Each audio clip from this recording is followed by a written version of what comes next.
Bhagavate Vasudevaya. Om Namo Bhagavate Vasudevaya. So all together please. Om Jnana Timarandasya Ganandana Salakaya Chakshurunmilitam Yena Tasmai Shri Gurave Namaha. Shri Chaitanya Vishnam Sthapitam Yena Bhutale Vayam Rupa Kadamayam Dharati Svapadantikam Vandeham Shri Guru Shri Yukta Padakamalam Shri Gurun Vaishnavangscha Shri Rupam Sagrijatam Sahagana Raghunatam Vitam Tam Sajivam Sadvaitam Savadutam Prijana Sahitam Krishna Chaitanya Devam Shri Radha Krishna Padam Sahagana Lalita Shri Vishakam Vitamscha He Krishna Karuna Sindhu Dhina Bandhu Jagatpate Gopesha Gopika Kanta Radha Kanta Namostate Tapcha Kanchana Gaurange Radhe Vrindavanishwari Vrishabhana Sutadevi Pranamami Hari Priye Panchakalpatarubhyascha Kripa Sindhu Bhaivacha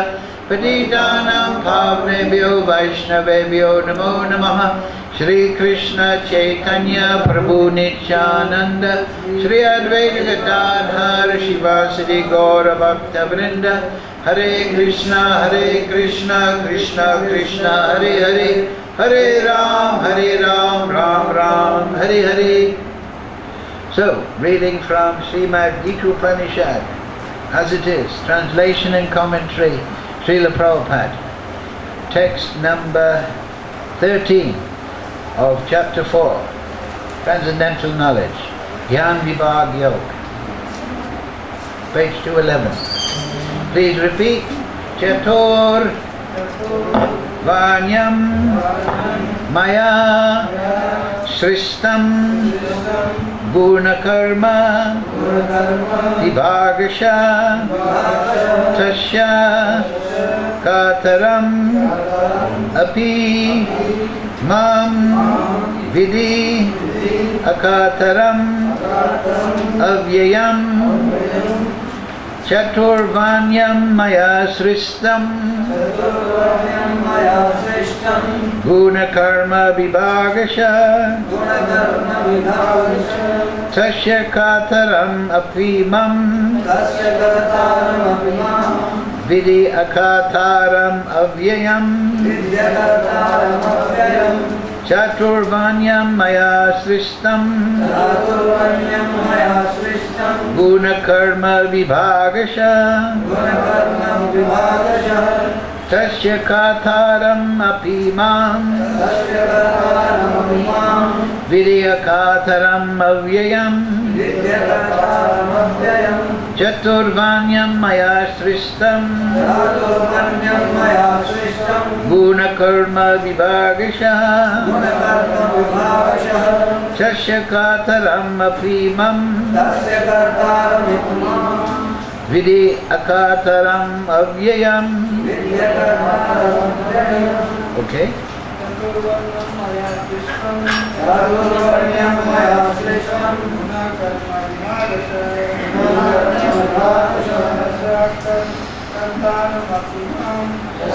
Kataram Apimam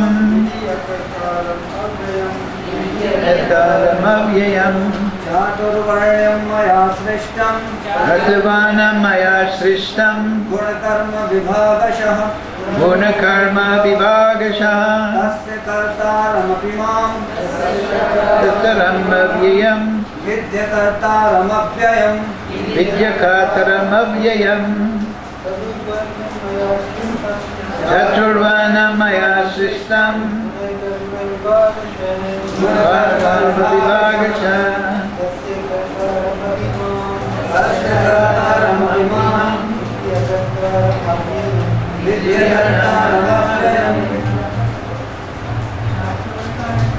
Mataji's, go ahead.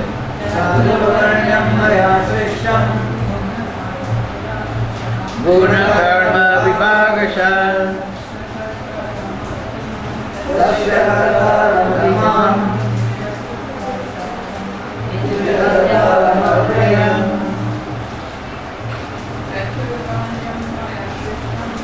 Chaturvanamaya Srishtam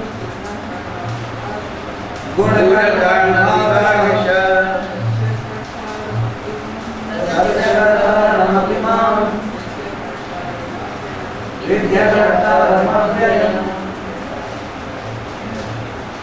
Correct. So, word for word, please repeat. Chaturvanyam, the four divisions of human society. Maya, by me. Sristam, created. Guna, of quality. Karma, and work. Vibhagasha, in terms of division. Tasya, of that. Kataram, the father. Api, although. Mam, me. Vidi, you may know. Akataram, as the non-doer. Avyayam, unchangeable. Translation, Srila Prabhupada. According to the three modes of material nature and the work associated with them, the four divisions of human society are created by me. And although I am the creator of this system, you should know that I am yet the non-doer, being unchangeable. Please repeat. According to the three modes of material nature and the work associated with them, the four divisions of human society are created by me. And although I am the creator of this system, you should know that I am yet the non-doer, being unchangeable. Purport, Srila Prabhupada. The Lord is the creator of everything. Everything is born of Him. Everything is sustained by Him. And everything after annihilation rests in Him. He is therefore the creator of the four divisions of the social order, beginning with the intelligent class of men, technically called Brahmanas, due to their being situated in the mode of goodness. Next is the administrative class, technically called Kshatriyas, due to their being situated in the mode of passion. The mercantile men, called the Vaishyas, are situated in the mixed modes of passion and ignorance. And the Shudras, or labor class, are situated in the ignorant mode of material nature. In spite of His creating the four divisions of human society, Lord Krishna does not belong to these divisions, because He is not one of the conditioned souls, a section of whom form human society. Human society is similar to any other animal society, but to elevate men from the animal status, the above-mentioned divisions are created by the Lord for the systematic development of Krishna consciousness. The tendency of a particular man toward work is determined by the modes of material nature which he has acquired. Such symptoms of life, according to the different modes of material nature, are described in the 18th chapter of this book. A person in Krishna consciousness, however, is above even the Brahmanas. Although the Brahmanas by quality are supposed to know about Brahman, the supreme absolute truth, most of them approach only the impersonal Brahman, manifestation of Lord Krishna. But a man who transcends the limited knowledge of a Brahmana and reaches the knowledge of the Supreme Personality of Godhead, Lord Sri Krishna, becomes a person in Krishna consciousness, or in other words, a Vaishnava. Krishna consciousness includes knowledge of all different plenary expansions of Krishna, namely Ram, Nrsimha, Varaha, etc.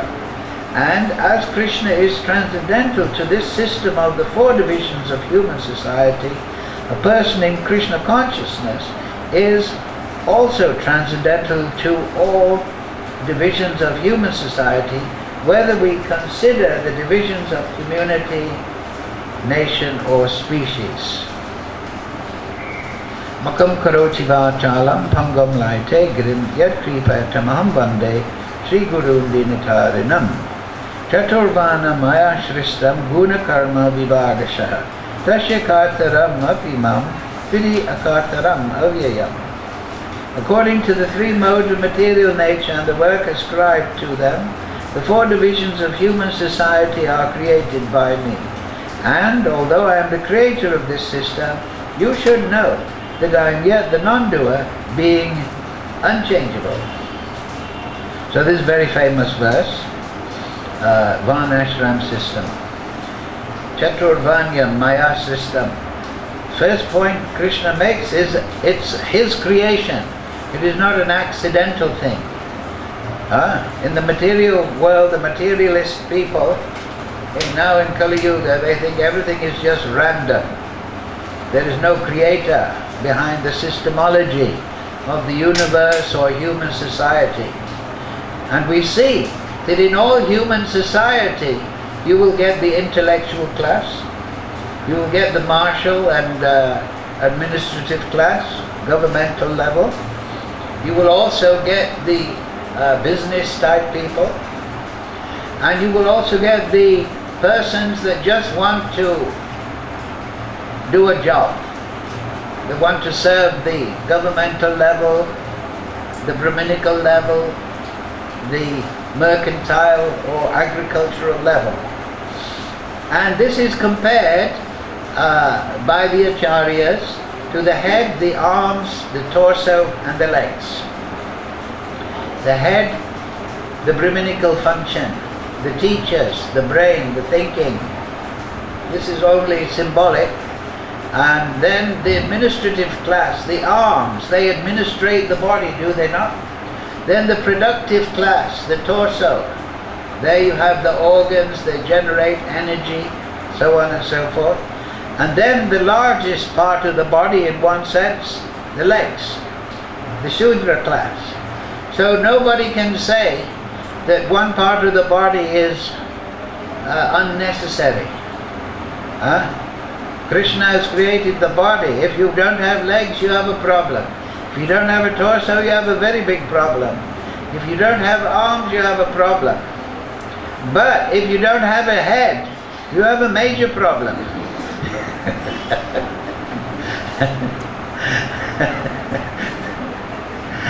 Or if it's not working problem, you're puzzled. You have a crazy society. So society should be guided. The administration of society should be guided by the head.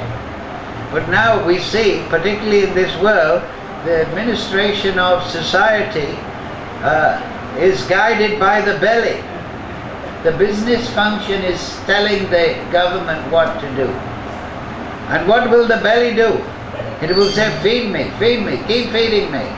I want more profit. Never mind pollution of the ocean, the river, the airs. Never mind what the Shudras, the working class. Never mind that they're getting burdened by my expanding belly, carrying the weight. But just feed me. But as it is stated here, the Brahminical class, the brain, what do they nowadays? They don't have any knowledge about the Creator and the system that has been created for human society. It is obvious before their eyes.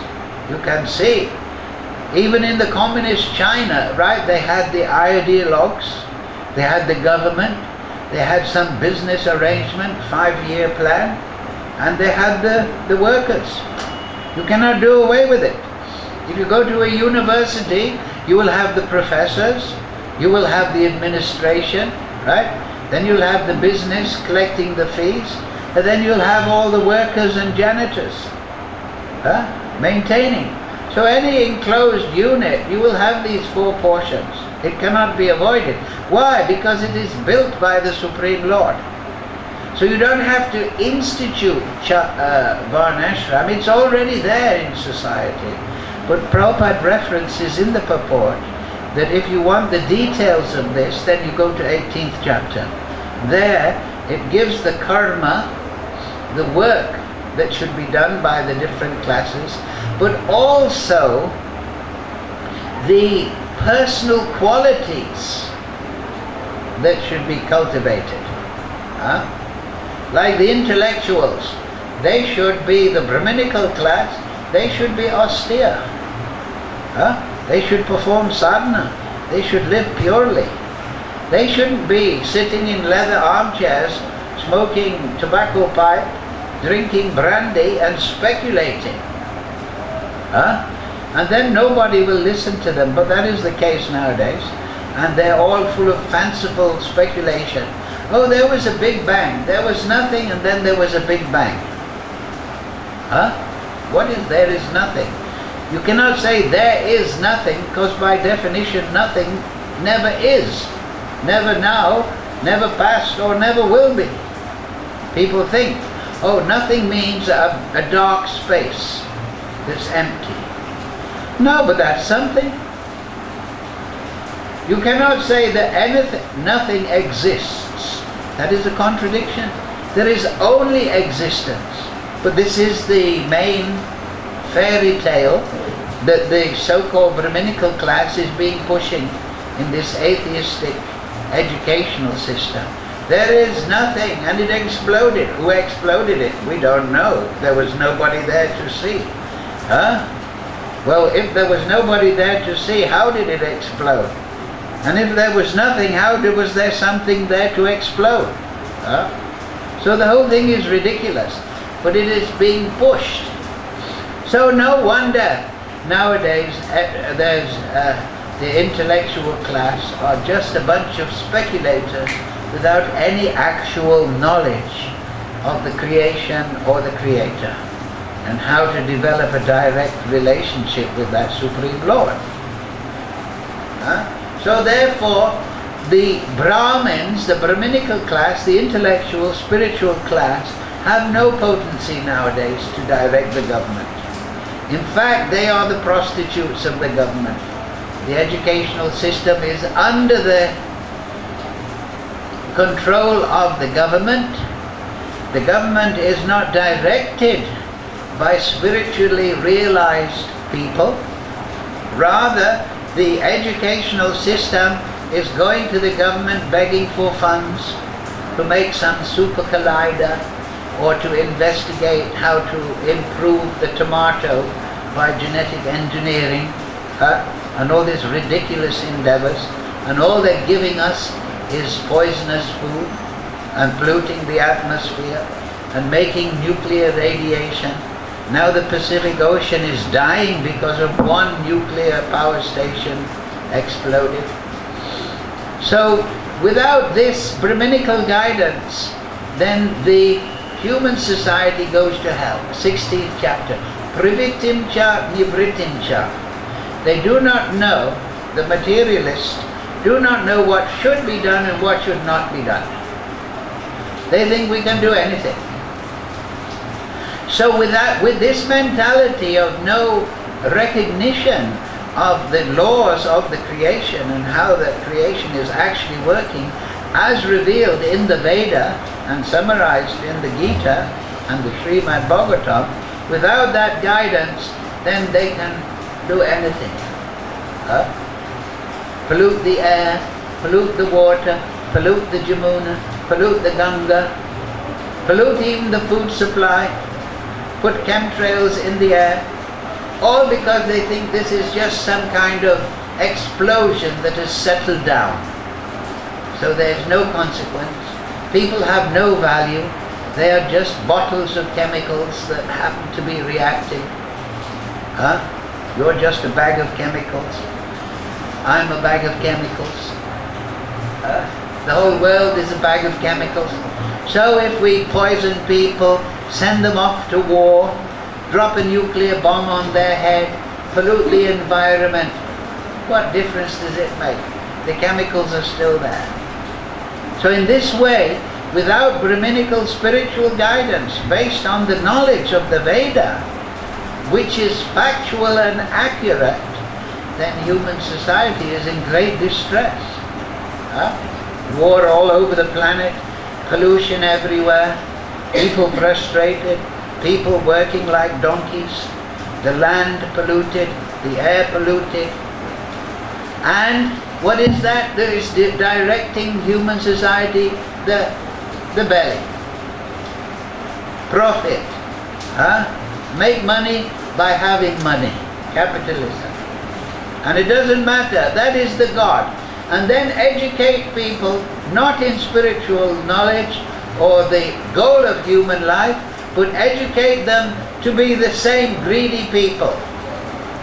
That if you get money, then that is the satisfaction of life. Then that is perfection. If you can get a bigger TV every year, then you are a perfect member of society. But this is all nonsense. What is the Brahmin of this society? It is the television. That is where people get their values, their guidance. And what is the television? They're watching the program, but the real message of television is the advertisements. Buy this, buy that, do this, get that. The cricket match is very important. Become excited if somebody can knock a piece of cork 100 yards. This is the perfection of life. And then work hard in the factory for a dream of becoming some useless Bollywood star who next week will be in rehab for taking too much cocaine and making himself brainless. They're the gods of the modern society. Inside, oh look, what a nice shirt he is wearing. Oh, he's going out with this actress. Oh, and she has just had her nose cut to make it more pretty. Don't read Srimad Bhagavatam. Don't read the Leela of Krishna. Don't read the Ramayana. Don't read the Veda. Just read what some idiot actor. Live your life according to their guidance. This is what is coming, and this is all because human society there's no idea of spiritual knowledge. There's no person spreading it, and the big belly, the capitalist thing, and they're telling people work like a donkey and to get this and get that. But who is attaining it? All they're doing is paying taxes, and as soon as there's more salary, the tax rate will go up, and the people are then kept in general ignorance and worked like donkeys with no goal other than to work, watch television and pay tax and keep quiet. Modern society. Of course, this is the bare bones, but this is not what the Vedas advise. And Chaturvarnyam Maya Sristam, as Prabhupada said in the purport, this social system is a recognition of Krishna's arrangement, and that we should follow this. Not for, you see here, Chaturvanyam. Yeah. So I was reading the purports of Baladev and Vishwanath, and Vanya, it means self-interested work. The 4 divisions of self-interested work were created by me, because these are actually material divisions. Now the thing is, as Krishna has already told Arjuna in the beginning of the Gita, you're not the body. Now you may have an inclination, as Prabhupada explained in the purport, because you're in the mode of goodness, you may have an inclination towards spirituality, intellectual thought. And you may, because of being in contact with the material mode of passion and maybe goodness, if you have some, you may have the desire, Ishwarava, to regulate society. And because you're in passion and ignorance, you may want to just do business in a greedy way, tamagun. And if you are then without any real knowledge, you may have the inclination to just work, bring up the family, and maybe smoke some cigarette, have a drink, and sleep. You may be satisfied in this mentality.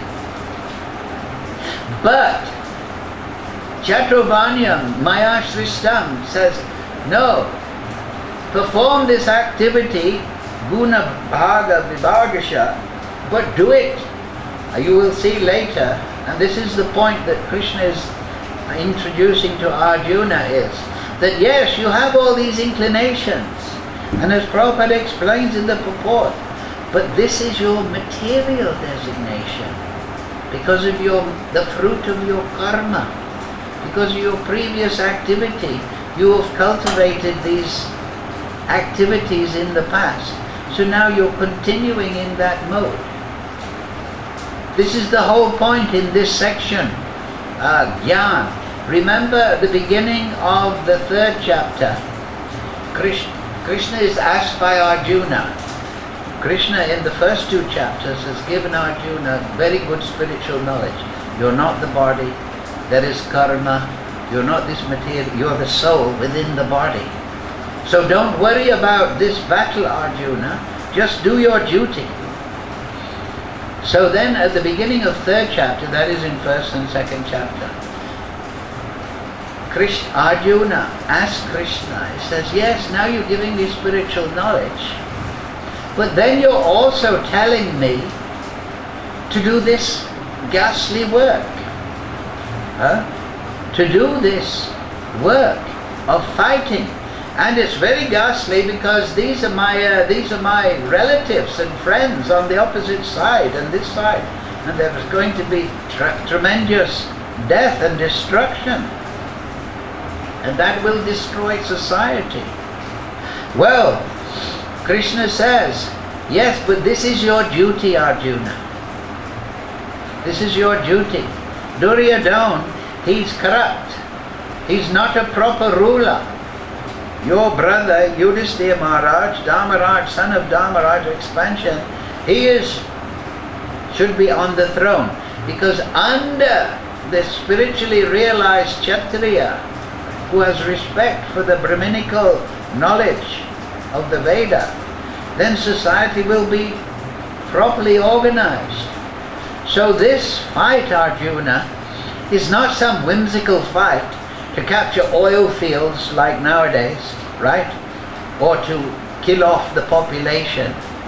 No, this is not some profiteering fight. We have tried in every way to talk to Duryodhana, but Duryodhana said, I will not give the Pandavas enough land to put even a pin. Eventually Krishna as emissary was sent to Duryodhana, and that is the cousin of the Pandavas. He said, look, just give them 5 villages. They're Kshatriyas, the Pandavas.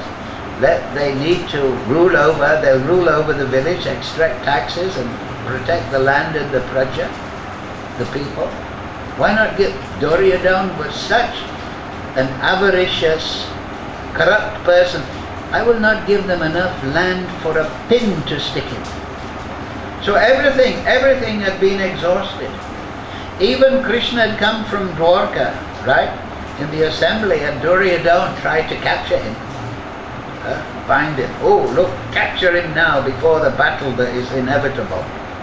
And Krishna manifested a smaller manifestation of the Virat. You know the Mahabharata? So that was there.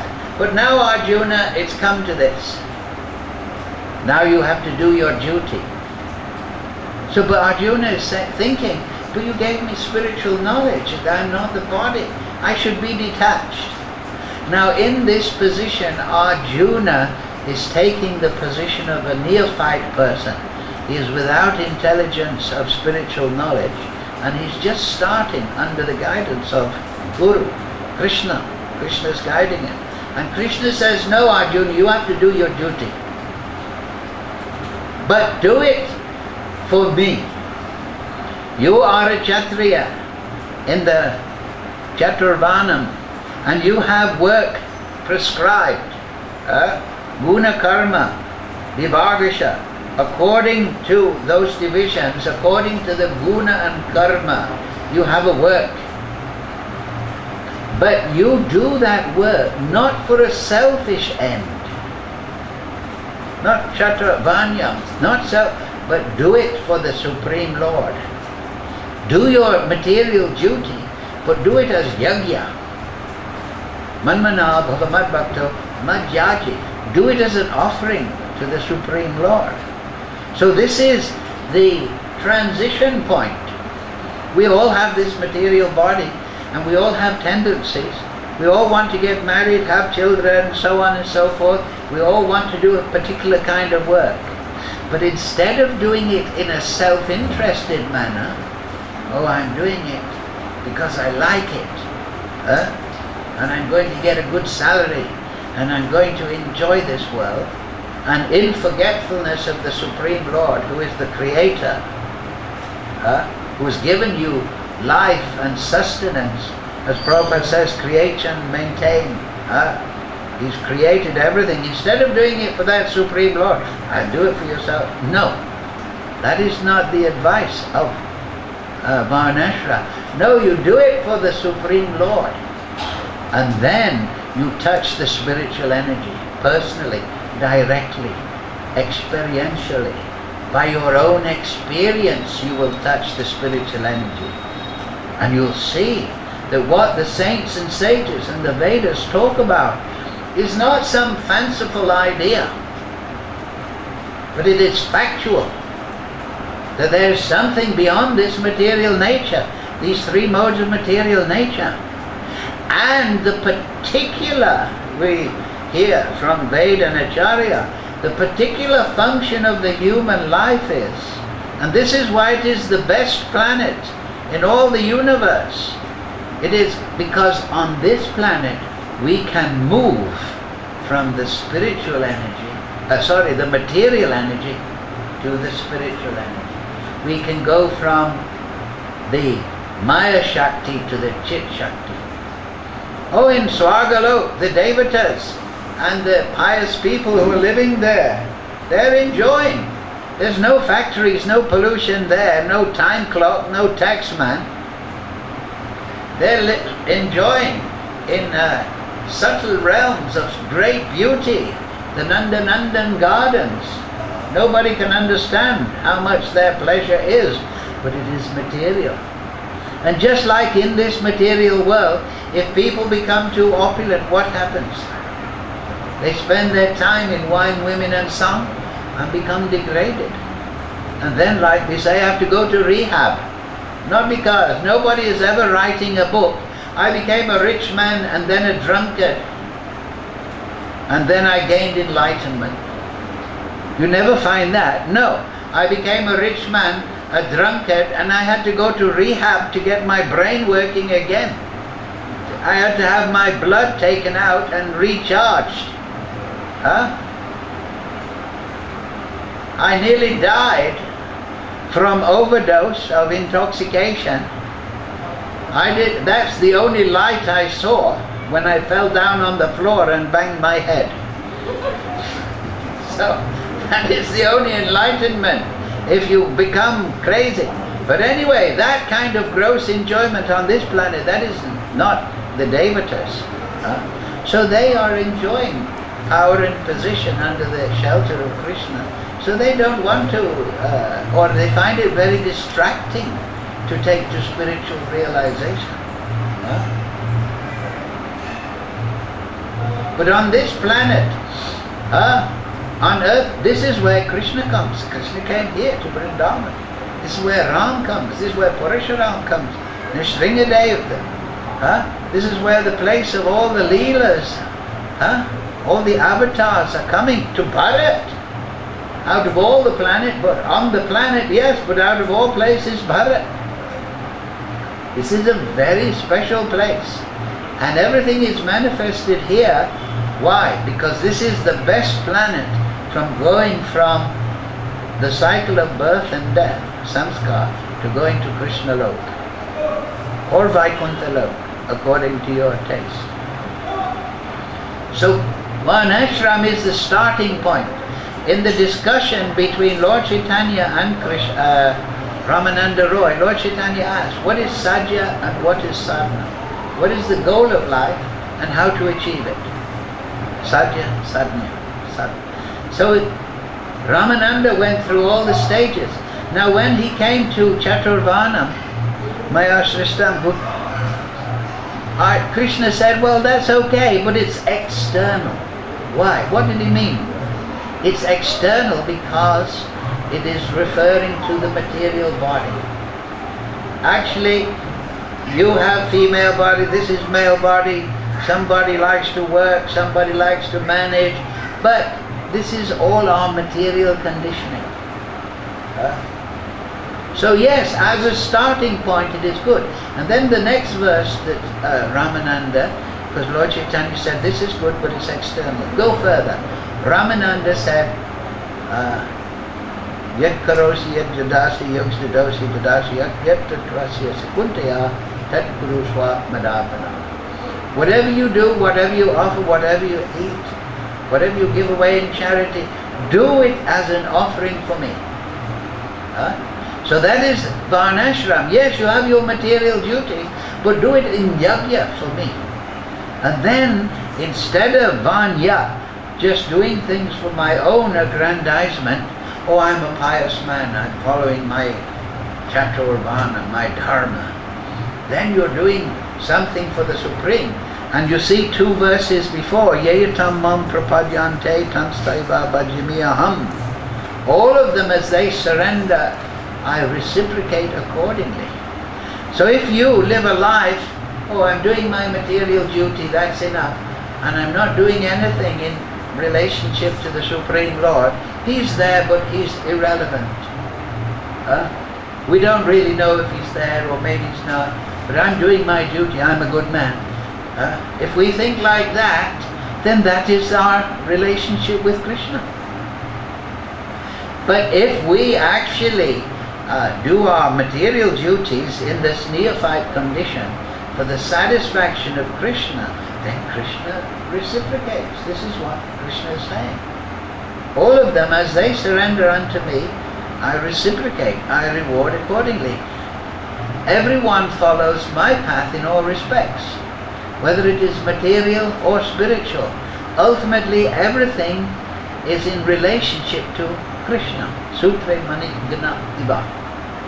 Everything madak parataram nanja. Everything is resting upon me, Arjuna, just like pearls are strung upon a thread. Now the devotee realizes that Krishna is present, that Krishna is part of his life. With the non-devotee, because he's turned away by emo, he doesn't realize that. So therefore you have simply two divisions of human society beyond that, and that is explained 16th chapter.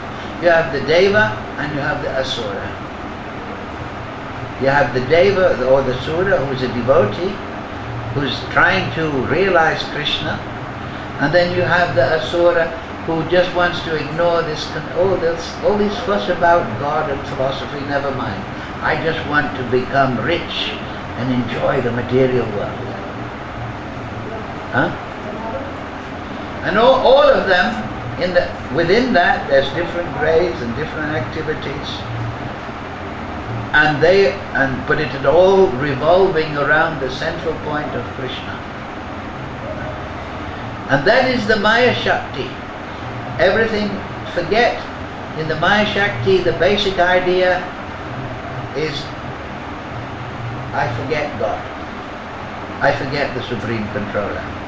But in the Chit Shakti, the automatic function, the baseline, if you like to say, of the Chit Shakti is I realize the Supreme Lord day by day, more and more.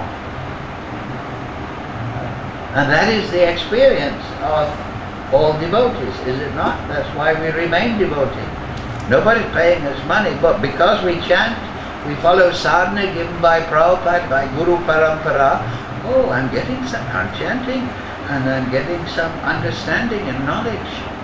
And this is the higher taste, raso vrajam raso pyasya, and it is better than the material life. That's why we study Gita, Bhagavatam. That's why we're not interested in smoking a pipe, sitting on a leather armchair, drinking brandy and thinking, well, maybe there wasn't a big bang. Maybe it was a big bounce.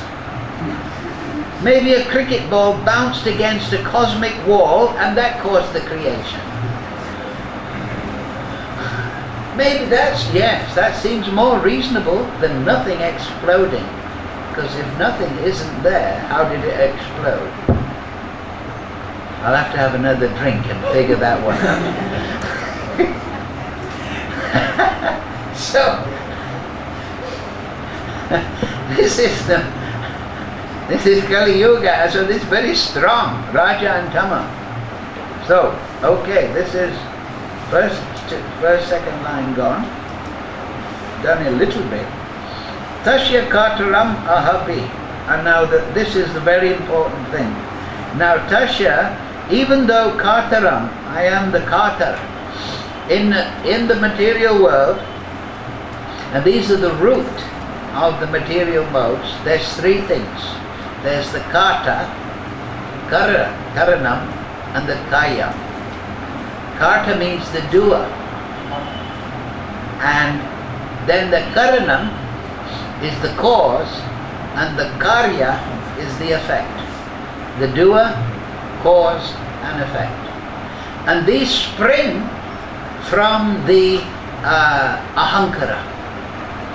When the glance of Mahavishnu, which is Lord Shiva, agitates the material energy, the Mahatattva is created, and the first element to come out is ahankara. Ahankara agitates, manifests in three phases. The doer, the mode of goodness, the cause, the mode of passion, and karya, the effect, the mode of ignorance. And so, but these are all different sections of ahankara. Ahankara means false ego. This is a mystic spell, if you like, or mystic Shakti, under the guidance of Lord Shiva, who is interacting with Durga Devi, the material energy, and the conditioned souls, also within the glance of Mahavishnu, and the Kala Shakti is the agitating factor, producing the Mahatattva. This is the three divisions of illusion. And this is what Krishna is going to explain further on. That Arjuna, you're thinking you're the doer. There's another verse, Prakrite kriyamanani gunai karmani sarvasha ahankara vibudatma kartaham iti manyate. The bewildered spirit soul, under the influence of the material energy, the guna, thinks himself the doer of activities that are actually carried out by material nature. So the living entity, when he's in the material energy, he thinks, I am the doer. And I am the cause of my activities, my passion, my desire, Rajagun. And it is producing an effect. Just like if I want to make a table, I'm the doer. And the cause is my desire to make a table. And the effect is the table. The doer, the person involved. The cause is my desire to have a table. I do work, karma, and then the table is produced. And all these three phases, these three elements of my activity within the material sphere, taking the table as a general example, these are all illusory. Because I'm not the doer. Actually, it is carried out by material nature. And I am not the cause. This is the agitation of the material nature upon me. Of course, my independence, my desire is the ultimate factor. That's why there is punishment and reward. However, I'm interacting with the material energy. and I'm seeing, oh, that person has a nice table, I want one. So I'm being stimulated and reacting with the material energy. This is the details. When we're in the illusory energy, what does it actually mean? It means we're reciprocating with Lord Shiva as the Ahankara, the Lord of Durga Devi. And therefore we have, right, the Lingam, the Purusha element, and the Yoni, Durga Devi. And Durga Devi, she's the ex-Shakti Tattva, she's expanded from Srimati Radharani. And Lord Shiva is expanded from Mahavishnu, ultimately Krishna. He's the Purusha element. So, but when you are reciprocating with the spiritual energy, who are you reciprocating with? Lakshmi Narayan or Radha Krishna, right? The Purusha, Supreme Purusha, and his Shakti, the energy. But that reciprocation is in Yoga Maya, and it is in full consciousness and ever deepening ecstatic understanding of the Supreme Lord, whether it is with Lakshmi Narayan and the expansions of Vishnu in the Vaikunthas, or it is in Golok with Radha Krishna. But here, the Lord of this material world in one sense is Lord Shiva, because he is the Lord of Ahankara and everyone. And Durga Devi, Durga, what does Durga? Difficult to go, because we're in the prison house of the material world. And what is Durga Devi doing? Sitting on a tiger or a lion, representing what? Mode of passion, desire, material desire, stimulated by contact with the material energy. But she's carrying all sorts. She's carrying ropes, the three gunas, bound. She's carrying a trishul, adidevic, adibhotic, adiatmic misery. Misery from the self, misery from other living entity, and miseries from natural forces. And they're in the material energy. But they're worshipping Lord Shiva and Lord, I want to be the enjoyer, like Ravana. I want to enjoy Sita Devi. I want to enjoy the Shakti. But in the spiritual world, I want to serve the Shakti. I want to serve Srimati Radharani. Gopi Bhata Kamalayo Dasa Das Anadas. I am the servant of the servant of the servant of the master of the gopis. But in the material world, I want to be the enjoyer of the Shakti. Because there is what? In the Vedic, it's very simple. Ultimately, the absolute truth is one, but you can divide into Purusha and Prakriti, into Shaktiman and Shakti. The Supreme Lord and his energy. Krishna and Radha. This is the basic principle. And from that division, you have all the expansions, and this runs down into the material energy. So we, the living entity, we are Tatastha Shakti. We can go to the illusory side and become in the prison house, Durga, very hard to go out. Go, Dur, difficult. We can not escape that. How to? We have to become rid of Kartaham, iti manyate, the idea that I am the doer. Now Krishna gives the hint here in this verse and the next one, how you can overcome Ahankara, the mystic potency given by Lord Shiva. How you can overcome it? By spiritual knowledge, by understanding you are not the doer. That this material body is constrained by the devatas. It is responding. The devatas are being guided by the Paramatma. Your passion, your desire for enjoying the material energy is because you're in contact with it. Just like if you mix with drunkards, you will develop the desire to be a drunkard.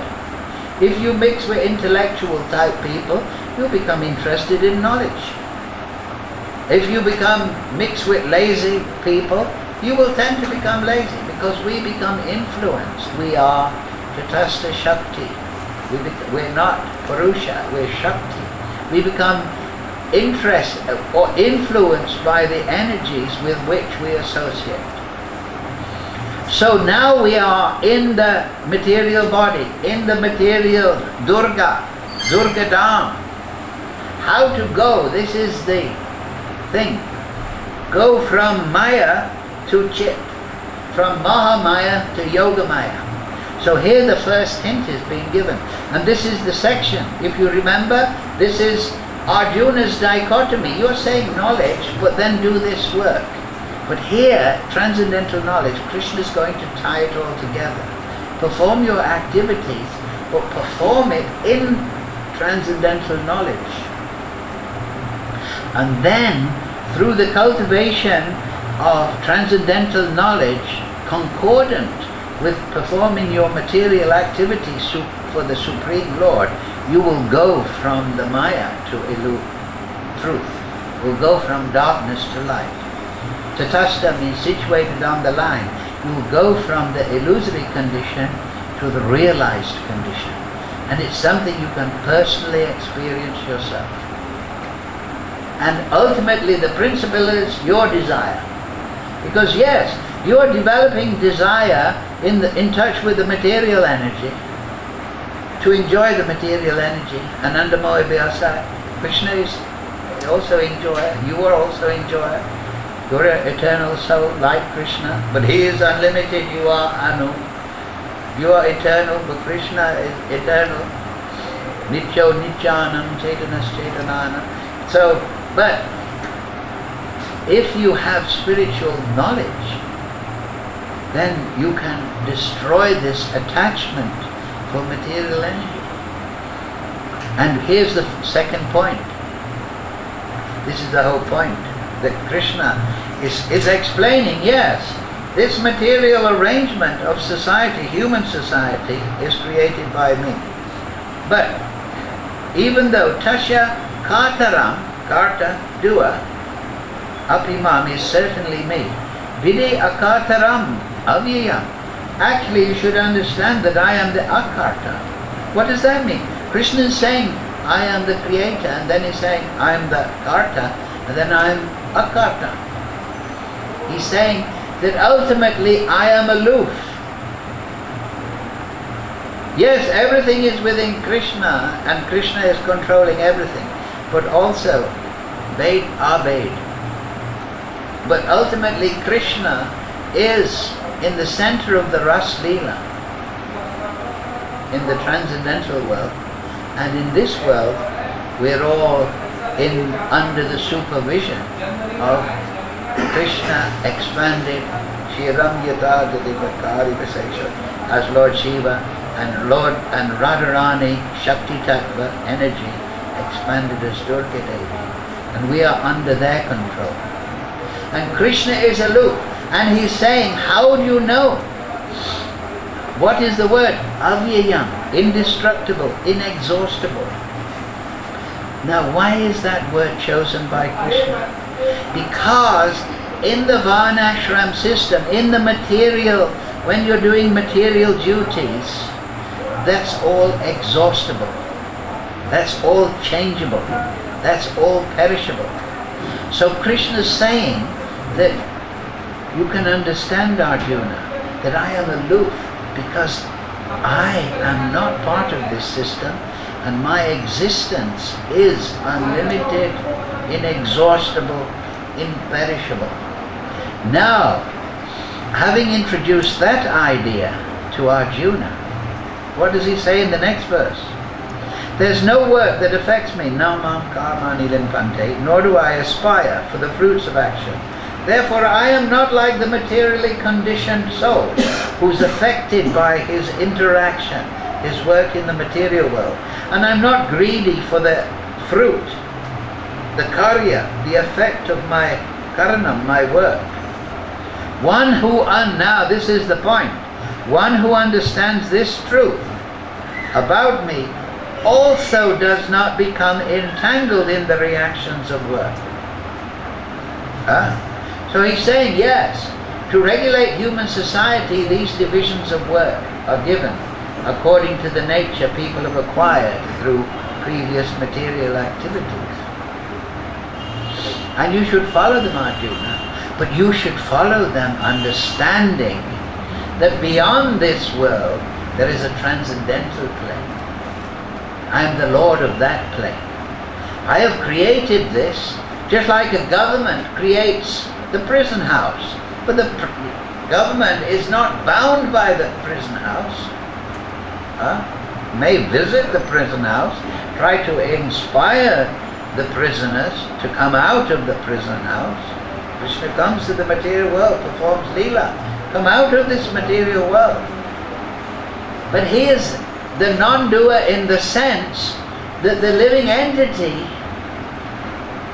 is the doer in the sense of his desire, his misplaced desire.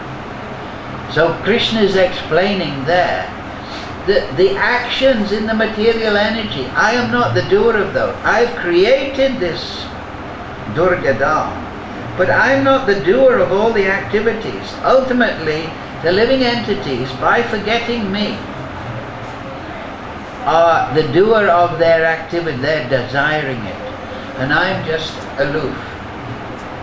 And that is Krishna's expansion as Paramatma. He is observing the desire of the living entity, the karma, the deeds, and he is making arrangement for that. You want to be a drunkard? Okay, here's some drunkards. They'll guide you to the drinking shop. You want to be a yogi and develop mystic siddhi and fly around the universe? Okay, he'll guide you in this way. Nityo Nityanam Chaitananam Eko Yo Dadati Kaman. I am the one who fulfills all the desires. So, but this Paramatma function is like an impersonal looking by Krishna. Oh, you want this? So I'll guide you to this. I want that. And and sometimes people want to do bad things, but in the heart they feel conscience, right? That is supercell saying, no, don't do that, that won't be good. But if you insist, okay, do it. And then people become psychopathic, right? Psychopathic person has no guilt, no conscience. Why? Because they are completely, step by step, they have refused to hear the conscience. And so then they can become serial killer, thief, venture capitalist, steal money. Why? Because when they were a child, of course some by previous activity are born psychopathic, but they may have been a nice child. But by step, they have lost complete touch with the conscience. So then Krishna, okay, if you want to do this, you have to do it. So I'm not the doer, meaning I'm not making people do those things. So I'm the karta in the sense I create the material energy, but I'm not the doer of the activities. That is the living entities. They're using their independence, their minute, their free will. I don't interfere with that. And I'm observing it as Paramatma. And they are now under Avidya Devi, Durga Devi, carrying on in forgetfulness. But as soon as one of them, what is that verse? Brahmananda Brahmite Kona Bhagyavanji Guru Krishna Prasadi Bhai Bhakti Bhatu. If they meet Guru, Sadhu, what is that other verse? Sava Shastra Hoy, Lavamata Sadhu Sangha, Sava Siddhi Hoy. That if you have association with the Sadhu, then you might just think, instead of being a reprobate in the material world, let me try to be like this sadhu. He's an inspiration. He seems to have something about him. He has spiritual knowledge. He seems a very convincing person. So then Shraddha comes in the heart. And then Avidya Devi becomes Vidya Devi. Instead of being guided into illusion, because you changed your idea and you think maybe I should inquire about spiritual things, then Krishna will guide you in that way. So in that sense, but the point is here, how to start that understanding is to understand that yes, these three phases illusory phases, that I'm the doer, I'm the cause, but I'm actually just being stimulated by material energy, and I deserve the effect, the fruit of my activity. Instead of being stimulated in that way, how to break that? By understanding Krishna.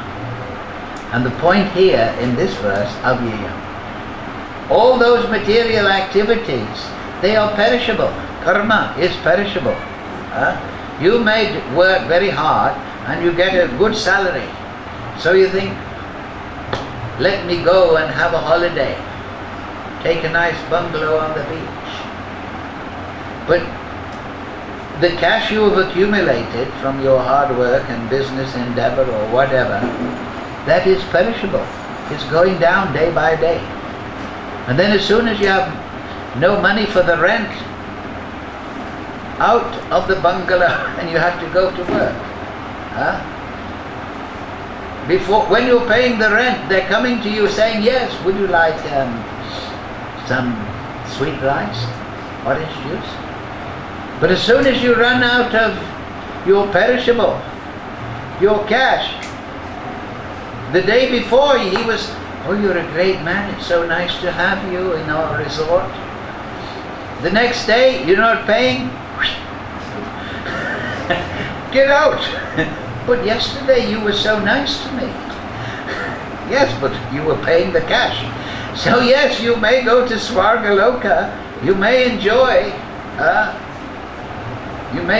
in the subtle realms, but as soon as your punya is exhausted, the situation will change. So Krishna is saying, he's giving us a hint here, look, don't strive for the imperishable things, Arjuna, this Chaturvarna Mayashasha, but use that, learn about it, understand it, you have a duty, but do it for me. And then later on, Ramananda Roy, he explains, yes, Lord Chaitanya says, go further. He says, then Ramananda Roy comes to what? Shravanam Kirtanam Vishnu, Smaranam Pada Sevanam, Achanam Vandanam Dasyam Sakyam Atma Nivedanam, Navada Bhakti, the 9 processes, hearing, chanting about Krishna. And then Lord Chaitanya says, now this is good. Because that is above Varnashram.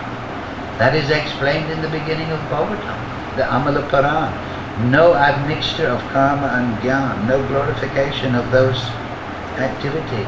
But this is the way we focus the mind upon the Supreme Lord. But before that, as Arjuna is exemplifying the neophyte, just begin. Do your activities, but know that they are perishable, they're material. How? By understanding the Supreme Lord is imperishable. So don't become attached to the perishable. Become attached to the unlimited, avyayam. And then, one who knows this, right, who understands this, does not become entangled in the fruitive actions of work. And that's, remember, 2 or 3 verses before, Janma Karma Tame Divyam, Evam Yoviditatvata. If you understand my nature and my activities, then you'll never take birth in this material world again. You'll go to the eternal abode.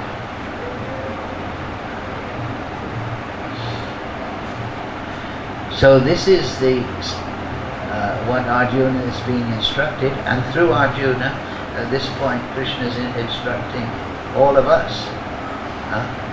Of course, you're all sadhana bhaktas, you're all doing this, but understand, yes, we still have to recognize that I have certain material propensities because of my material body. So do that, but do it for Krishna. But at the same time, cultivate Navada Bhakti in the center. And don't try to immediately become the Paramahamsa. But go step by step. Increase your realization of Krishna. Don't be sahajiya. Oh, immediately I want to study the Ras Leela, Radha and Krishna. I don't, oh this, oh Arjuna and Krishna, that is, oh there's no. Yesterday I was rickshaw wallet, tomorrow I am Paramahamsa. Huh? No. Then you learn to walk before you fly. Huh? I don't know, is that the correct? Learn to walk before you run. And then learn to walk before you dance. Right? So therefore you should perform bhakti under the guidance of Guru. He can give you the right practice for your position. But this is the beginning point. Understand, oh, I want the imperishable. I don't want this material world. What is the use? Huh? Dukalayam asashvatam. Right? What is it? Dukalayam. Miserable asashvatam. Temporary. That's the whole material world. Abrahma bhuvana loka. From the top to the bottom. If you're a demigod, or you're in Bilva Svaga, if you're in the lower planetary systems, it's all temporary. You're just in the cycle of birth and death, this body, that body. You may go devatas, then you may, some lifetimes later, you may find yourself in the dog body. Huh? It's all perishable, it's all changeable. So why get involved? Why spend all your energy having a holiday on the beach when you know it's going to come to an end? Why not go for the imperishable? This is the primary point. That you have the possibility, Arjuna, to go to an imperishable. And if you understand I'm imperishable, that's your starting route. Srila Prabhupada, Sri Krishna, Hare Krishna Maha Mantra Ki Jai. So we'll finish on that point.